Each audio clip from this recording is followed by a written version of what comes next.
Welcome to Centered Presents The Future of Health. I'm Dr. Molly Brown. Here, we explore brain-based wellness, nervous system regulation, and what it truly takes to restore your health, not hack it. Each episode offers insights, conversations, and practical tools and solutions to help you build resilience, clarity, and a sustainable high-energy life. Let's begin. Today, I'd like to welcome our next guest, Dr. Dan Schilling from Secoya Health in Minnesota. Dan's clinic is a brain-based wellness clinic. We talk a lot about treating symptoms, but far less about the patterns underneath them. Dr. Schilling's work focuses on how the brain processes stress, trauma, and experience, and how those patterns can shape everything from behavior to physical health.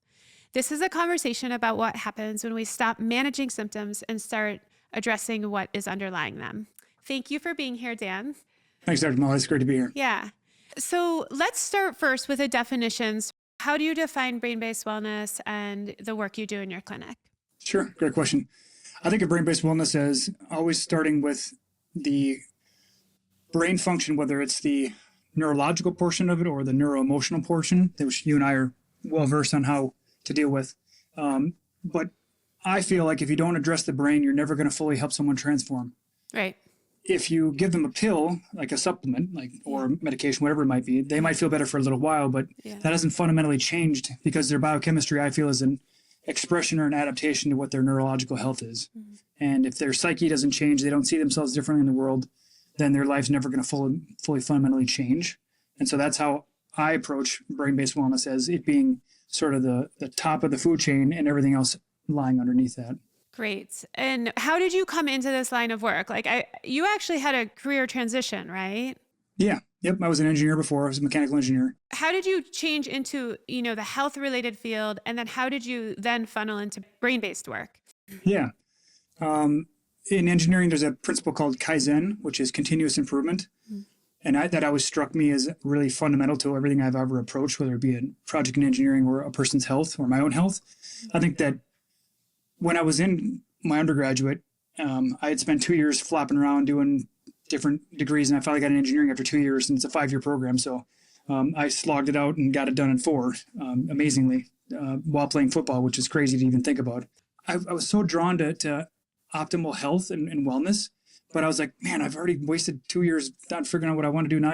I got my engineering degree. I can't really just scrap it now. So I got an engineering. Still, I'm the only one of my friends eating vegetables, like exercising, doing the holistic stuff.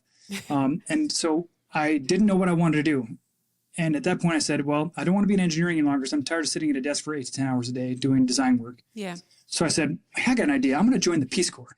So I joined the Peace Corps to get away from everything I knew and everybody I knew. And so nobody could convince me otherwise and convince me to go one direction or another. Yeah. I didn't want to be influenced. So I joined the Peace Corps, got stationed in Mexico, and I sat down and put a piece of paper on the table, one for MD, one for DO, one for DC, one for TCM, all the different disciplines. I even looked at personal training, massage, I looked at acupuncture, I looked at it all. And my fundamentals came down to, I really aligned with chiropractic at that time. I get through school, pass on my boards, get into practice, and I'm like, okay, now we're doing this thing, right? We're helping the brain. We're addressing the brain through the nervous system. We're adjusting. And I'm like, okay, well, why are people coming back with the same crap over and over? Yeah. So then I used functional nutrition to help their biochemistry improve, to then change decrease inflammation of their joints. And then when I realized that neither structural nor biochemical was doing it, I had to go to the neurological. And at the time, I was like, shoot, I don't know what to do. Because I'd done NET, neuroemotional technique. I'd done emotional CPR. But at the time, my partner, her sister died in childbirth, and she went into full-blown just meltdown. She couldn't leave the house. She was despondent, couldn't reach her. Her friends couldn't get her out of the house. And I'm like, I don't know what to do. Wow. I got her to go to a couple sessions of EMDR with a practitioner in St. Paul. And then eventually, I was like, I want you to go see Dr. Irestone, Steve Irestone, one of our mentors. Yeah.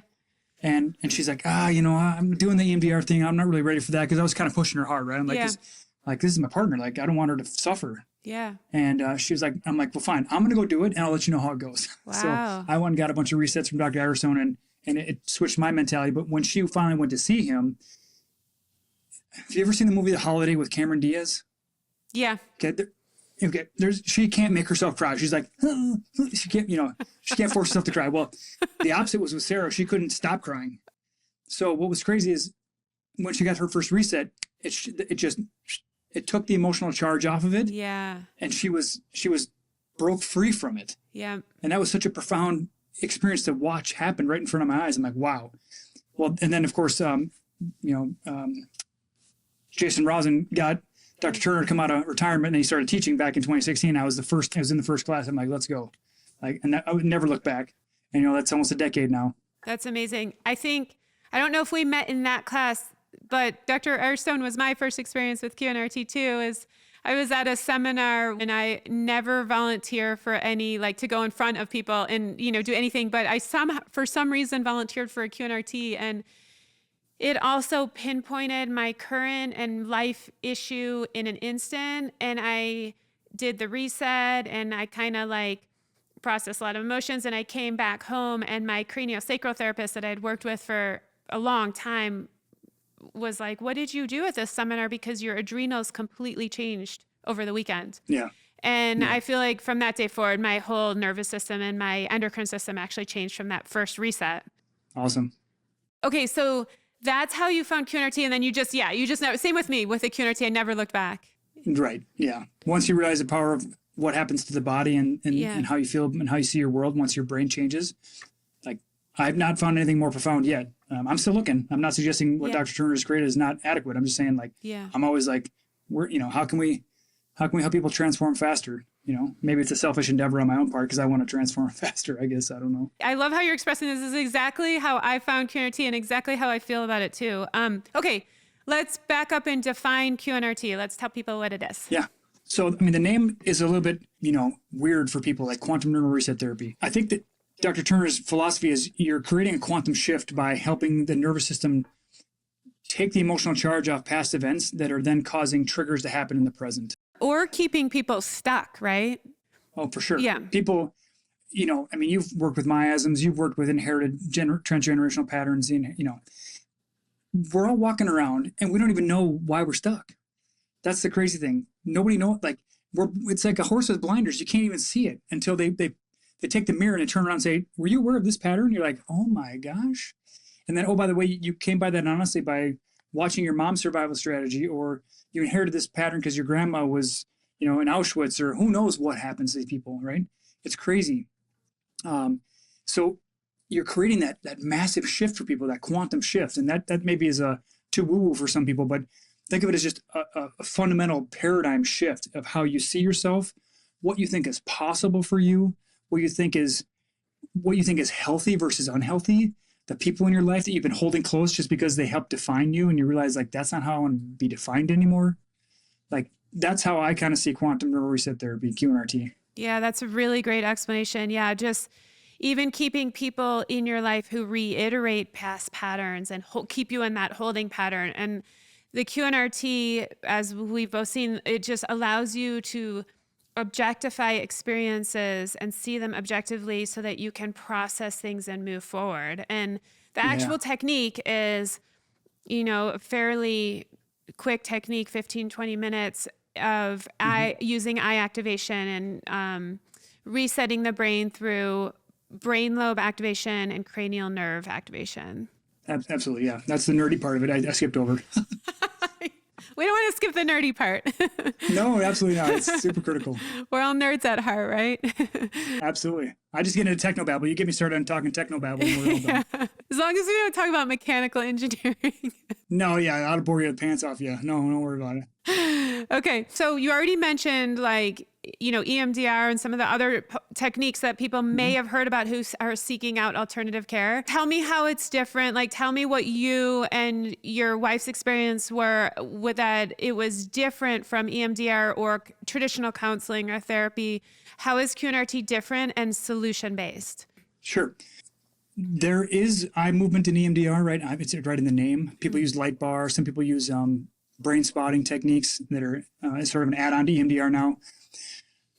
The way I think about how we use QNRT as far as activating the cranial nerves, and for those listeners who don't know what cranial nerves are, they're literally nerves that leave your brain or connected to your brain and leave your skull. And so we use smell and taste and tongue across the roof of your mouth, la la la, shoulder shrugs, and facial jaw reflexes, and all these different things to activate the brain. Because if your brain's stimulated, that's what's going to move the needle faster, right? The way I think about it is most therapies try to get you to say, well, how did you feel when that happened? Well, most people don't want to go back to feeling what they felt when the traumatic thing happened. And a lot of times they block them out. I'm sure you have more clients than not. They're like, I don't remember what happened. Yep. Which is okay, because half of human memory, 50% of human memory is not even accurate. So don't relive a life that was not even accurate, or that we over glamorized or over paralyzed, if you will, or catastrophized. But using the cranial nerves, using the eye movement to activate the different brain lobes, right? Whether it's the temporal or the sensory post-sensory, or whichever the motor, you and I know them, but that's going deeper than just simply watching a bar and then allowing yourself to feel into something. Like, I think one of the greatest benefits that QNRT offers people is they don't have to sit with the painful feelings. Now, of course, you've experienced in resets where people have emotions bubble up and they cry and they sob and things like that, but that's not the expectation. It's almost a system that doesn't require that, which is why I think a lot of people resonate with it, because we're not saying, I really just need you to get back in there and feel how that feels. And like, no, Lord have mercy. Don't do that to yourself. That's some talk therapy has been shown to be re-traumatizing for people. Totally. There's a lot coming out about that right now, how it just keeps you stuck. We don't want to keep reliving those emotions. We actually want to process them and move forward. That's the beauty of the QNRT. Yeah. So by helping them identify the age at which the traumatic experience or the highly charged emotional event, we call it, happens, who was involved, what are the circumstances, and it's okay if they don't remember. That's the cool thing, because the subconscious mind has a record of everything. Yeah. Right. It's been recording everything since you had a heartbeat in your mom's tummy. Right. So you don't have to remember anything for your nervous system to connect the dot between, back when I was 5 to when I'm 35. Yeah. Your brain makes that connection because it knows that there's enough similarities between the patterns of what happened in the original event that it can connect the dot to the present event. And then people don't have to relive it. And they move their eyes. We stimulate the cranial nerves. We do some positive affirmations to reframe the negative pattern that was, in their nervous system before. So that I think of it as gardening, right? We're pruning the thorny bushes that are in there, dissolving the neural nets. Yeah. And then we're helping, the flowers and the crops, if you will, the garden flourish. Yeah. And that's how I kind of see it. Yeah, I think it was Dr. Winters at one seminar who defined the term like bringing it up neurologically so then we can reset them neurologically. So it's different than an emotional reset. Yeah. Like, most of our nervous systems take concrete boots and put them on these memories and just try to bury them somewhere in the nervous system and just say, nope, we clean that up. I've adapted to that. I'm moving on. Because the brain doesn't handle in uncertainty not very well at all. So it has to reconcile something like, that was my fault. Mom was angry because of me. Dad would hit me because of something I did. It's my fault. Move on. I'm now a terrible person. I'm shameful because of that. They would never react to that if it wasn't my problem, if I wasn't the problem child. And this is what we make up the story as kids. And we just move on. Right. And then to have it come up later in life, typically. Right. Oh, yeah. And the self-destructive behaviors for sure. The tolerating being mistreated and stuff like that. Yeah, exactly. So the QNRT really kind of releases what we say. We can say it can release kind of limiting patterns, right, or negative anxiety patterns, and it resets it, and then you can process it and move on, creating greater emotional and neuroplasticity around those events. So I feel like the QNRT, I feel the same way that you feel about it. I feel like it's like a blessing if people find that work, right? And they're able to do it because it saves people so much time and energy and quality of life and money. I feel like it takes you to where you want to get to very quickly. For sure. There's no question. I mean, the amount that they invest in QNRT will save them $100,000 over their lifetime, because the way that the way our subconscious sees the projection of ourselves into our world, that's what we determine what we tolerate in our life. And if we have these subconscious limiting beliefs, like I deserve that, I'm not worth it, I don't, all that negative stuff that we can't even see until someone helps us become aware of it. Yeah. You've used the term self-awareness I think it's the greatest superpower that QNRT gives you, is because once you're aware of the pattern, then you can engage your conscious brain to address that pattern versus being pushed and pulled and prodded and thrown back into the same cycle over and over like a hamster on a wheel. Yeah, that's a really good explanation. So The magic and power of the QNRT is that it lets you kind of be clean and neutral emotionally to difficult life circumstances. Let's talk about when you pair it up with neurofeedback in QNRT. That's another really powerful part of your clinic, correct? Mm-hmm. Yeah, absolutely. Yeah. I think of neurofeedback as taking the brain to the gym. And let me expand upon that because people don't understand that concept really. If someone is in high beta, they're in a lot of anxiety. They're having restless sleep. They're sweating profusely. They're having, racing heart. It almost mimics like a thyroid storm, if you will. Yeah. A lot of people have thyroid issues. They're in a lot of high beta. We typically take those people and we use the neurofeedback to train them. We reward their brains by bringing them with the reward down to an alpha level, which is a calm, relaxed prayer meditation kind of state, right? The challenge with neurofeedback on its own, it helps, but if you keep going back to a traumatic situation or traumatic relationship, the brain will go back to its survival strategies because the brain doesn't dysregulate itself for no reason. Right. It adopts a pattern that says, I'm safe here. Yeah. Now that safety could be in fight or flight the whole time. So it's not optimal. It's just the normal, right? You probably hear people say when they come out of neurofeedback, like, man, I feel so tired. Oh, yeah. When I first did neurofeedback, I've never experienced such a level of fatigue. And it passed, but those first couple of sessions, I was like, ooh, like I could barely keep my eyes open. Yeah. And what I try to help them understand is that's what relaxation feels like. Yeah. Because you've come out of high beta. Yeah. And you're not just burning yourself down up here. You're like, oh, man. And it feels so foreign to them. Like to me, probably to you, like we said when you first came out of it. But the critical thing is when you pair neurofeedback with QNRT, you change the brain's wiring. If you will, you change the patterning from the stress mode or the grief and worry mode or whatever it is, if you're in theta versus stress and high beta, and you help it say, okay, this is a safe place now. But if you don't then follow it up with the QNRT to say, if we don't change the stress response, the likelihood the brain's going to go back to its reactive pattern where it was before that brain training session, the neurofeedback, is very likely. I've seen people that have done 90 sessions of neurofeedback and they say it doesn't do anything for me. I'm like, well, that's a travesty because they didn't do anything to change your brain. They just took your brain to the gym and said, here, do exercises. Yeah. If people are running just a neurofeedback clinic, I feel like they say, okay, 100 sessions, right? I mean, that's a huge amount of time to sign people up for. Well, the time and money and the emotional, and the hoping, waiting, watching, and seeing. I hope my kid's ADD symptoms get better. I hope my insomnia goes away. I hope my anxiety lessens. Just sitting there hoping. It's just not enough. Like you want to see some. I tell people it doesn't matter what we talk about. You have to feel the difference. So let's get you a reset so you feel the fundamental difference. Like people routinely, they'll go to the store after reset and be like, did you tell me the hair? Like not me, of course. I don't have any hair, but one of the participants.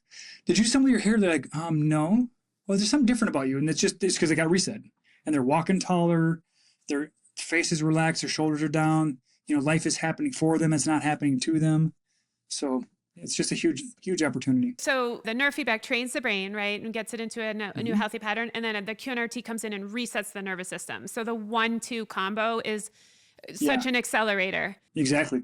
10 to 20 sessions of the neurofeedback and QNRT together. I feel like it can save a lifetime. Years. That can be within a week. Like I know you do the intensives too, but within 1 to 2 weeks, you can see those enormous changes. Absolutely. We had one client, I remember, that I'm thinking of, and he came from 3 months at a trauma clinic, like a center where he was just talking about his trauma the entire time. Yeah. And he came and he could not stop crying. Like he had been there for 3 months and all he could do, he came to our clinic and all he could do was cry. And this is like a successful 50-year-old man, in his 50s. And and he was like, I'm going to stay here for a month. I'm totally committed to this. I just want to get better. I don't feel better. After 7 days of neurofeedback and QNRT, he came in, he was smiling, not shedding one tear. And he's like, I was like, well, at the beginning, I was like, I don't think you need to be here for a month. There'd be plenty of time. It'd probably be 1 to 2 weeks. After 7 days, I think it was a week and a half. He's like, I'm totally better. I'm going to go visit my friend in Montana. No more tears. Like he had processed the trauma, moved on. And it was just the difference between processing it, resetting the nervous system, training the brain, and just immersing yourself in psychotherapy and trauma for 3 months and actually reiterating the pattern. Yeah. It's about fundamentally feeling different rather than talking about how you're feeling. Yeah, exactly. Okay, let's talk about what actually happens to someone's brain when you experience trauma or when you experience, a sudden shock to the system. Sure. When trauma happens, it's not processed in the front of the brain where people think, oh, I can reason through that, right? Right. So if people aren't aware, I'm sure you've talked at length about the three brains, frontal lobe, conscious brain, amygdala being emotional, and then you got your fight or flight and your reptilian brain in the back. But trauma is not a conscious process. And people who suffer a singular or, an isolated trauma is very different than someone who suffers repeated trauma. Yeah, that's a good point. When you read books like What Happened to You by Dr. Perry and Oprah, or you read, The Body Keeps the Score, like all these, clinical textbooks, really, you learn profound things about how the nervous system shifts. Mm-hmm. It doesn't just affect the brain. When trauma happens, it changes how safe you feel, mm-hmm. how strong you feel you are, how self-actualized, which means like how much can I create the life I want to live. Mm-hmm. It changes your biochemistry because it starts affecting, organs like kidneys and lungs when fear happens. You might even mourn the person you used to be prior to that trauma, right? Mm-hmm. I've had twins come in here, and incidentally, this one set I'm thinking about, both sisters suffered a trauma at the same time, and one started eating and one stopped eating. Mm. So they process it very differently. Yeah. But those are their coping mechanisms. Okay. One was now feeling like I need to eat to protect myself, so I get bigger, so I have some distance between me and my perpetrator. And the other one says, there's something fundamentally flawed with me. I now have to be almost invisible so that, interesting. I won't have anybody withhold love for me. I'll be pretty I can be and stuff like that. And so it's such a profound thing. Trauma changes how you see the outside world because your internal vision, your hologram of yourself that you see yourself as, has now fundamentally shifted, right? Most people don't feel empowered by trauma. Most people don't feel like, I feel stronger because of that. Yay. Mm-mm. Thanks, so-and-so. No, it doesn't happen that way. Yeah. Now they feel like they're always got to look over their shoulder, like their occiput's just all fired up, their visual cortex, they go to bed at night and instead of they close their eyes and instead of their alpha going up, their beta goes up, right? Yeah. So they become more vigilant when they go to sleep. Mm-hmm.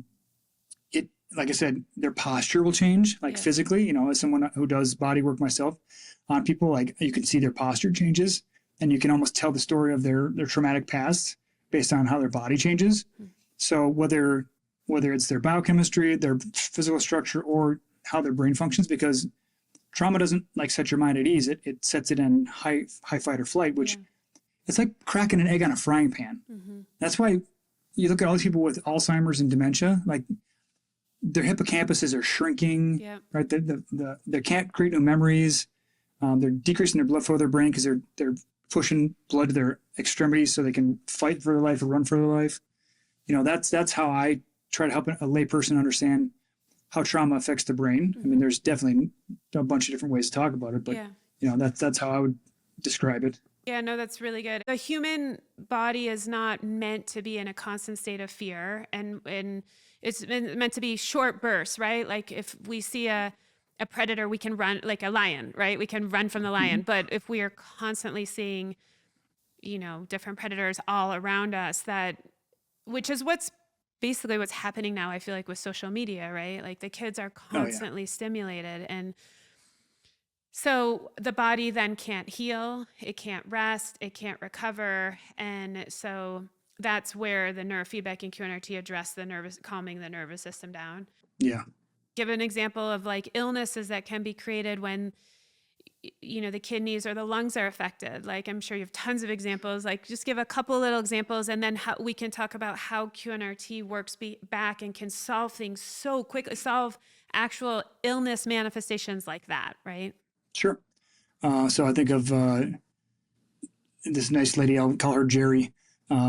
She, lovely 66-year-old gal, tends to bury her emotions. She came in, she's got fibromyalgia. She's got a lot of, fibromyalgia is really, it's a trash can diagnosis, but it's just, I'm tender all over the place, right? They don't have any good resources for them. So we started treating her for mycoplasma, which is a common trigger for fibromyalgia. Well, then she starts developing what basically appears like pneumonia. So we got her immune system activated. How far into the protocol?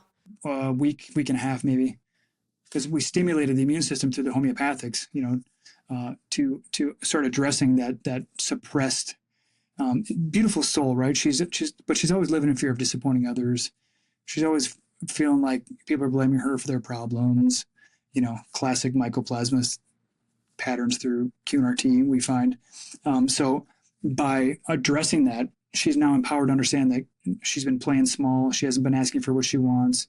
She's been the people pleaser her whole life.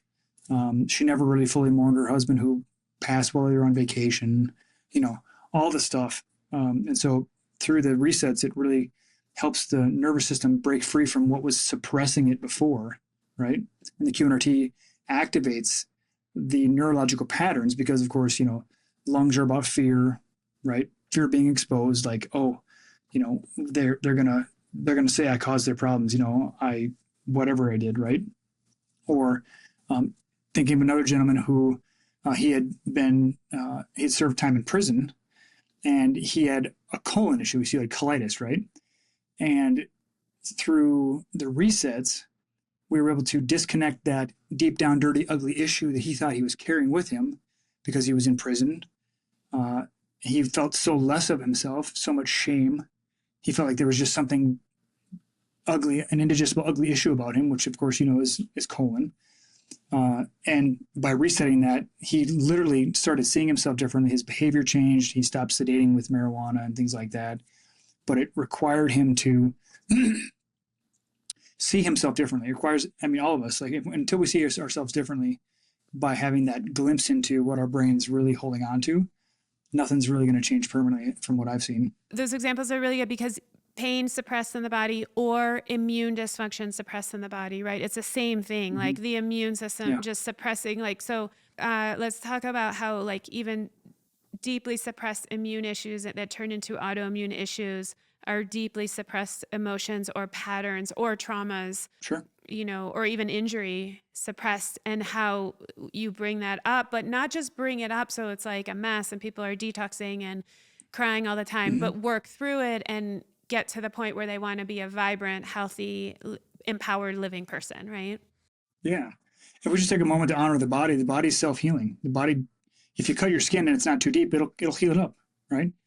Your body, it's like 90% new every 90 days. You're turning over your gut cells all the time. So when we pay homage to that, we can stop and say, is the body really gone wrong? Like, is there something? If you have that perspective, you can't possibly stop and say, my body's stupid. It's making mistakes. Okay. What I have seen autoimmune specifically be is a massive self-devaluation conflict. People just think so less of themselves from so much of that negative self-talk over their whole lifetime that eventually their body's like, well, if you think that less of me, that little of me, I might as well just start eroding myself and breaking myself down. We got to get out of here. We got to escape this lifetime because, so autoimmune, it's a trash can diagnosis because they have no cure for it. It's lifetime. Yeah. Or even just being in an incredibly negative situation around negative people, like growing up in that environment. And then when you're an adult, you recreate that. But that's where I feel like with the brain-based work to empower someone to actually, even if their entire life they've had negative feedback and been in a negative situation, you can change that. You're empowered to change that, right? Yeah. I would say it dissolves limiting beliefs, because if any one of us were to spend time saying, this is my ideal life, this is how I want to live, this is how I want to be, they would do it. However, most people never get to the point where they're actually willing to write that down because they have a subconscious program or a belief pattern that they picked up or was instilled in them, early on in life, that they can't have that, can't be that, can't do that, can't say that, whatever it might be, right? And the resets literally take off those limiting beliefs because they're like, oh, I'm this way because I was taught to be that way in order to survive and avoid the wrath of so-and-so or whatever it might be. Yeah, it's really interesting. And then, so the goal of the QNRT and the brain-based work is really unlimited healing. For sure. Without doubt. I mean, once you take off I think it was a glass ceiling, like you keep hitting your head on the ceiling, it's not, you're like, I can't see, what is it? You don't know. And it's these negative patterns you learn by watching older people, the core drivers you inherit from your elders, the miasms you get from your ancestors, right? And nobody can see those until you get the nervous system to show them what they are, right? There are certain people that are just like, how can you know all this information? I'm like, it's not that I know anything. Like you're confusing, thinking I'm like, some mind reader. This is not about it. Your body has patterns, and through muscle testing, we just ask certain organs like, what are they holding on to? And if they show up as here's my stress, it tells us, and then we just put the story together. And like, how could you? It's like it's like we're reading people's diaries, but in a good way, because they're like, oh, I can make sense of it now. I can connect the dots. And it's particularly useful with kids, right? Because they can't explain their emotions. They only know their own selves. They can't explain how they're feeling ever. And that's where I think therapy can be limiting, right? Where if you QNRT a child who has reoccurring stomach aches or headaches, and clearly there's something that's not right for them, right? Or some stress pattern that's not right. And you can QNRT them, resolve those patterns, and have them move forward. Of course, unless there's that, like a limiting environment. And then that's the work, is to kind of get out of that environment. Yeah, those abusive relationships. I mean, kids are fantastic. I love working with kids because they respond so much faster, right? Someone with 5 decades of trauma versus a kid with 5 years old.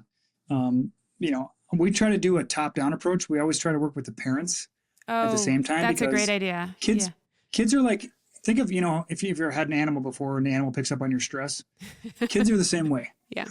Kids will, like, it's not that Johnny came home with something from daycare and you're sick now. It's that you guys have all been swimming in the same emotional pool and you're now all triggered the same way and expressing the same symptoms. And so kids, like you said, it's hard for kids to escape that environment because they're kids, right? Where are they going to go? They depend on their mom and dad to protect them or to feed them or wherever. And if they go home to those abusive relationships day after day after day, that's what we try to do. Always encourage the parents to be involved as far as getting reset themselves, because parents are usually in survival mode. They can't even see past their own stress patterns, and they don't know how their stress is affecting their kids. So that's why we almost insist on parents doing resets at the same time kids do, because then the whole family heals. I like that. So if the parents are bringing their children in with physical issues, how do you phrase that? Yeah. So I say we'll get started with the kiddo, whoever they are, Johnny, Susie, whatever, and we want you to be in there, right? Because you're the adult, you're the guardian. And we want you to hear the patterns. Okay. Now, at some points it's challenging because some of the kids don't want to be like, it's over here, sit in the chair, that's my problem over here. Teens are a little bit more willing to oftentimes, but kids, especially younger ones, they live in fear. So we want their parents to be involved as much as the kids are allowing them. But if a kid ever becomes resistant to saying like anything about, if they're not forthcoming with anything, and we're not like, okay, give me an explanation about this kiddo. That's not what we do. But we say, does this sound like anybody in your life, right? And they're like, well, when daddy gets mad, or when mommy yells, like whatever it is, right? So, but then we help the parent say, okay, you see, what I want you to consider, parent, is that how you're reacting, and I'm not trying to blame you, but your reactions are causing stress for the child. And that's ultimately going to create their challenges, because a kid born, like, give them water and food and like they pretty much grow to as tall as they need to be, right? But in a stressful environment, then they get limited, right? Health-wise, immune system-wise, whatever it might be. Yeah, it's important to examine the role of the family patterns. I usually see when one person changes with QNRT and the neurofeedback and they become emotionally resilient, their whole circle changes, right? Like their friends, they start inspiring their friends, their family members, their siblings, and they come in and the whole unit transforms. For sure. The goal of the QNRT and the neurofeedback is to move people through it and resolve the problems, and they're just a healthy individual. What sort of follow-up work do you do? Do you see people like once a week after they feel like they've gotten to where they want to be? How do you work from there? Do you work like once a month? Yeah, great question. If they're somewhat local, like if they're within 100 miles, I'll have them come in. Someone who flies in from Kentucky or Florida or Connecticut, it's a little bit more challenging. I've had one gal come in for 3 intensive weeks from Florida, And so she's just like, I got to get back there. I'm like, okay, we'll do it again. And she's got some ongoing unresolved trauma that she's in that hanging healing where she's in the shower and the water keeps running. She keeps trying to dry off, but the stress keeps coming. So she can't escape the stress, right? So if they're local enough, I'll have them come in within a couple of weeks of having done an intensive week. So when they come into town, I'll see them twice a day. They'll do neurofeedback and brain training twice a day for 5 days in a row. And then some people come in town for 10 days, but typically it's to 5 days. And then we do, I typically do EEG after 12 sessions. That's what's my marker that I found is the kind of the sweet spot. 10's perfectly fine too. So if someone's here for a week and a half, then I'll do a beginning and a repeat EEG at the end of that to show them, and they'll redo their surveys, their neural transmitter surveys and stuff like that. But what we find, and I'm sure you've seen it too, is that level of transformation, those aha moments that they experience in that 1 week of doing intensive work. It's absolutely like they didn't even know it could possibly be that way. One gal came in town from Florida. She's actually gonna come back in a week or so for another intensive week. She had doubling over stomach pains, couldn't work, couldn't eat. She was in toxic household, not like mold or anything, but toxic people. Yeah. And Mold or people. Right, moldy people could be. But she, like, seeing that transformation, so profound, and seeing how, like, she's like, yeah, I mean, it's crazy what happens when you help them understand why their body is acting the way it is. So we typically do wellness checks while they're here. We put them on maybe an elimination diet while they're here to take all the stress out of their body and give them functional foods to decrease inflammation, stuff like that. But so we really treat the whole person. They do PEMF while they're here and stuff like that. So it's kind of like they're going to a spa for a week, if you will. And they're literally coming out a different person. But better than like just a spa that does nothing, like a healing spa, right? Yeah, you're not just getting your back rubbed, you're getting your brain upgraded. Yeah, it's like the best kind. I know I find whenever I travel, I try and find like places that have just anything, like a PMF or something that can actually give me a little bit of a charge and lift me up. Yeah. Okay, so most people in the health-related field, right? Like they raise their kids differently. Like let's talk about that healthy family. Like we definitely have seen the dysfunctional families and what it produces and the level of health issues that it can last a lifetime. But let's talk also about raising a healthy family. Like you have kids, I have kids. I mean, I've used QNRT on my kids since they were little babies. Yeah. And tell us how you like have put in healthy imprints and what a healthy functioning family looks like, from diet choices, neurological choices, school choices. Absolutely. Yeah. I mean, you have to, if you're going to be doing the best job possible within the means you have, that food is never going to be enough nutrients. So there has to be some level of supplementation because, it takes 100 carrots today to get the amount of vitamin A as one carrot in 1950. So just to give you an example. So we do functional foods, we do vitamins, right? We do things as they needed. Like if they have some stress that overcomes them, then we use herbal tinctures and homeopathics and stuff like that. So that's supportive.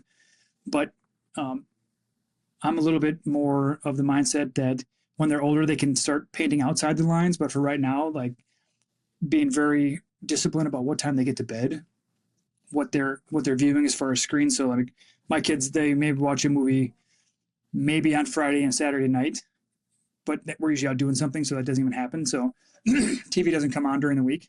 It's we got one in case it comes on Friday or Saturday. Maybe they want to watch a movie or something. Great, we'll just kick back for one time.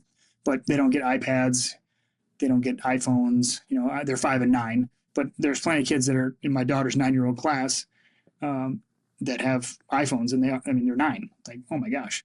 It's such a battle. I feel like it's one of the biggest battles for every parent I know is to navigating the screen time. It's just to me, it's such a waste of time. Like we have to spend all our time managing screens, right? It's a de facto babysitter, really, was what it is. They don't have to worry about it because they know their kid's not going to move from that chair with a screen in front of them.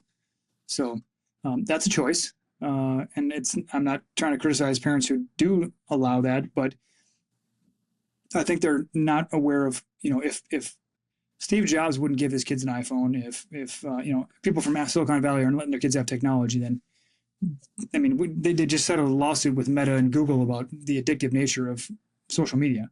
Like, so it's for real. But so proper nutrition, proper sleep hygiene. You know, my kids, I'm a little bit out there, so they sleep in EMF nets. Tents are on, canopy beds. Oh, seriously? Oh yeah, for sure. What company is that? Safe Living Technologies. It's out of Canada. Okay.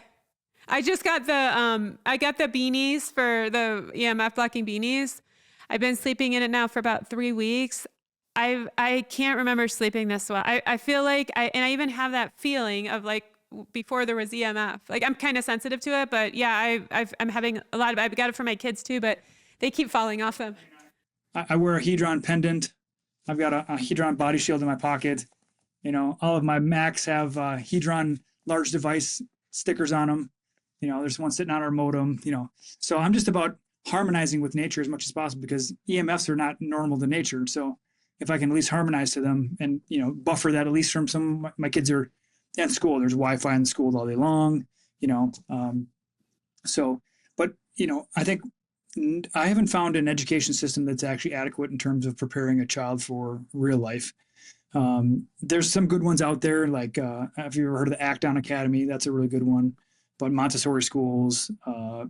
We've done Montessori and Waldorf, I think you're thinking of. Yeah. Waldorf. Thank you. But it depends. There's the systems, but then there's the teachers who bring it to life, right? Like it's an amazing thing if you can find a talented teacher for your children.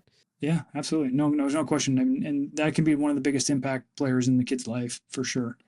So it takes a holistic approach, the kids, they don't eat a lot of seed oils. I cook meals for them from scratch. We're not going to mess around with, going out all the time because their health will, they can see. I asked them like, what do you think happens to your body if you eat a bunch of, I don't know, Mike and Ike's or some gummy worms or, some bunch of candy? What do you think? Because they're like, well, my buddy eats those. And I'm like, yeah. What have you noticed about your buddy?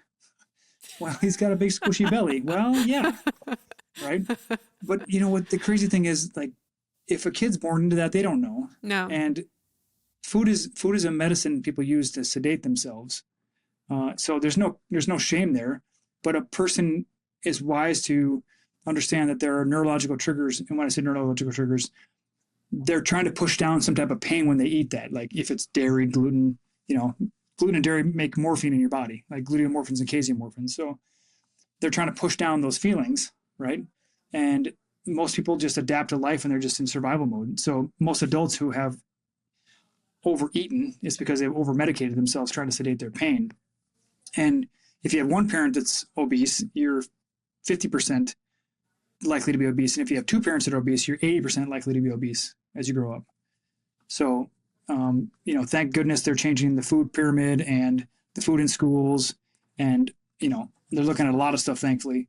I don't care what party you're belonging to. It's our children, remember the song out of the 80s, like, children are our future. Like, we are the world, I think it was.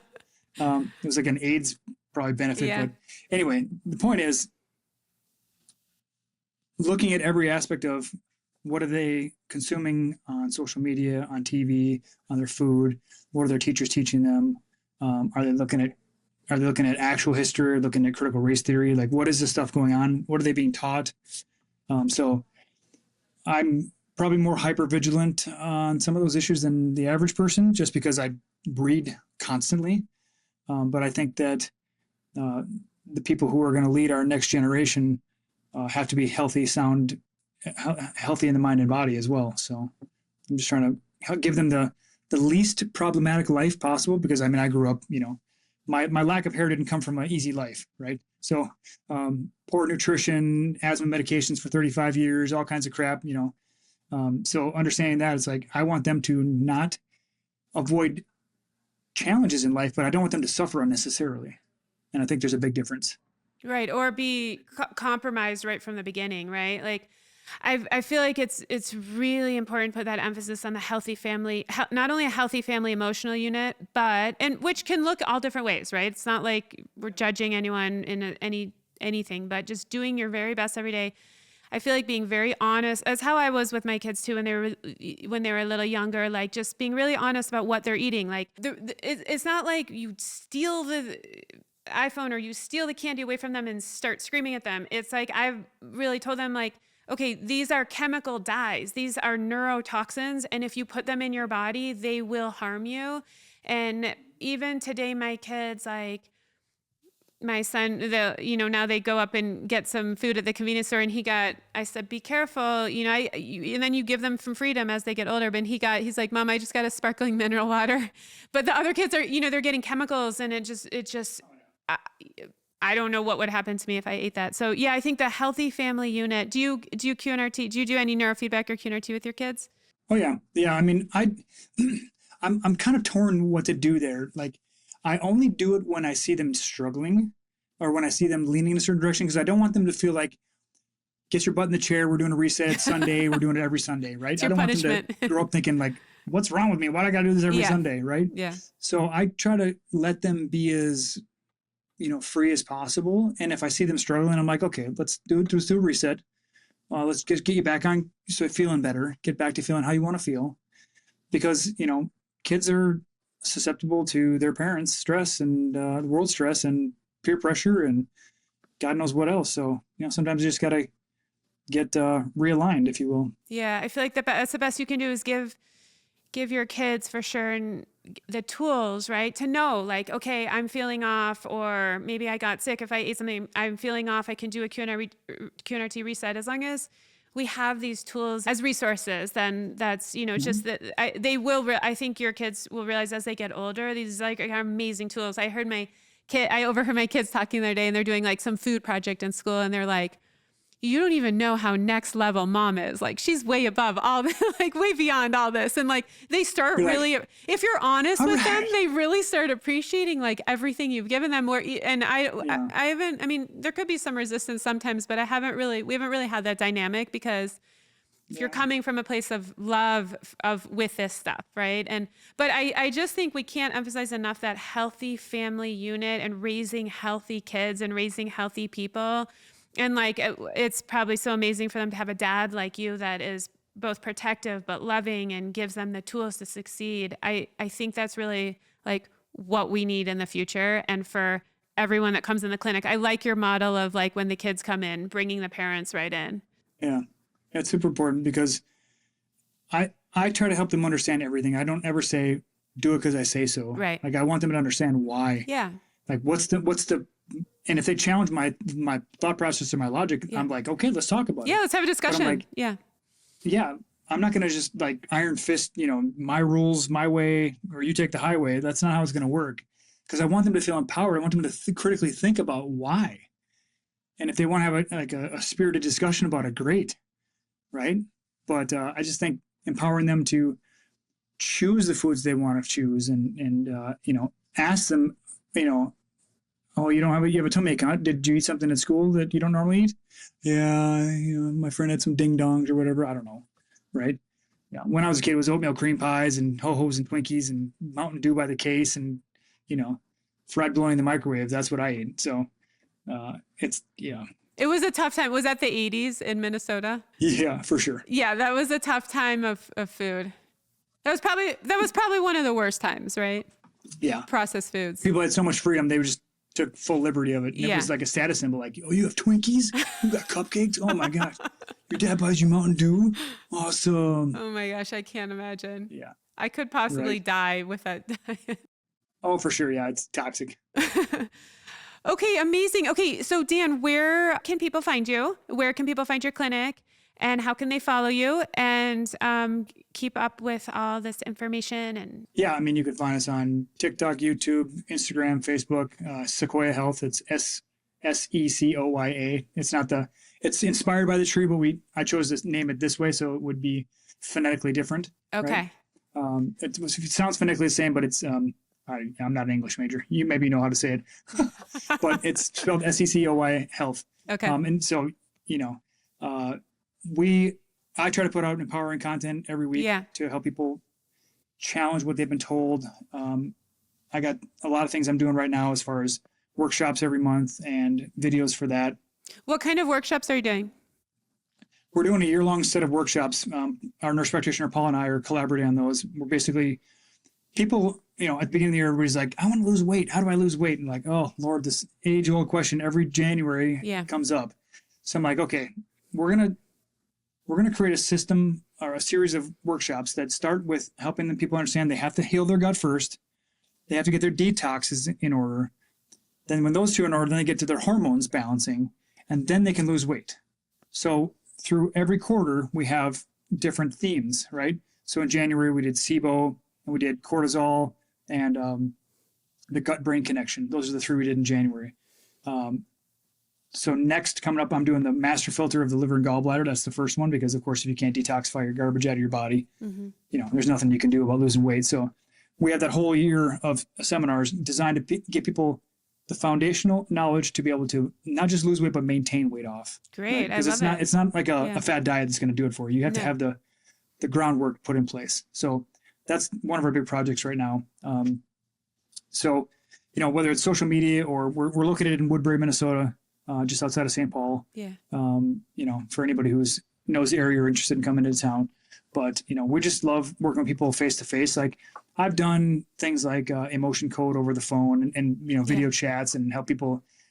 I've just not seen the transformation. I mean, I'll even pull in QNRT and I'll be like, well, doing some remote testing. I'm like, well, it sounds like you got this negative pattern and this is going on. And does that sound relevant? Does that resonate with you? They're like, oh my gosh, how'd you know that? I'm like, well, I tapped into your Wi-Fi. That's what I describe it. Just let them know, like, it's all energy. It's all just connected energy. So we like to work with people face to face because the energy's there, the connection's there. You're in the room and you're tapping on heads, as we call it in QNRT and stuff like that. But I do work with remote participants too, but it's just, I like the face to face, and they can do the neurofeedback and everything like that. So just like you, I'm sure you prefer people in clinic as well. Yeah. I feel like it's really the only way to make such quick progress in such a short time, right? Yeah. People want to transform. They don't want to waste weeks, months, years. They've already been doing years of stuff that have never even come close to solving their problems. So we like to think of, we're done managing the symptoms and we're really truly healing now, starting from the brain down. I love it. Okay, amazing. Thank you so much. Love hearing about all this good work. Thank you for spending this time with me on Centered Presents The Future of Health. Healing is a journey and relationship with your body, your nervous system, and your life. If this episode interests you, subscribe, share it, and continue the conversation. Visit us at drmollybrown.com.